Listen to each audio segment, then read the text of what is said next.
ಈ ಥರ vertical section ತೆಗಿಬೇಕು. ಫಸ್ಟ್ ವರ್ಟಿಕಲ್ ಸೆಕ್ಷನ್ ತೆಗೆದು ನಮಗೆ ಲೆಂತ್ ಎಷ್ಟು ಬೇಕಲ್ಲ ಅಷ್ಟು ಡಿಸೈಡ್ ಮಾಡಬೇಕು. ಕಸ್ಟಮರ್ ಎಷ್ಟು ಹೇಳ್ತಾರಲ್ಲ ಅಷ್ಟು ಡಿಸೈಡ್ ಮಾಡಿ ಕಟ್ ಮಾಡಬೇಕು. ಗೈಡ್ಲೈನ್ನ ಕ್ರಿಯೇಟ್ ಮಾಡ್ಕೋಬೇಕು.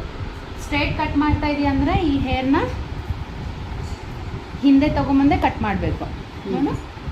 ಈ ರೀತಿನ ಕಟ್ ಮಾಡಬೇಕು.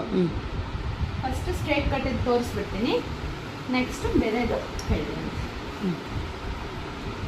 ನೋಡಿ, ಸ್ಟ್ರೈಟ್ ಕಟ್ ಮಾಡಬೇಕಾದ್ರೆ ಇಲ್ಲಿ ಗೈಡ್ಲೈನ್ ಕ್ರಿಯೇಟ್ ಆಗಿರುತ್ತೆ, ಸೇಮ್ ಅದೇ ರೀತಿನೇ ಕಟ್ ಮಾಡಬೇಕು. ನೆಕ್ಸ್ಟ್ ಇಲ್ಲಿ ಫ್ರಂಟಿನ ಹೇರು ತೊಗೊಂಬಂದು ನೀಟಾಗಿ ಈ ರೀತಿನೇ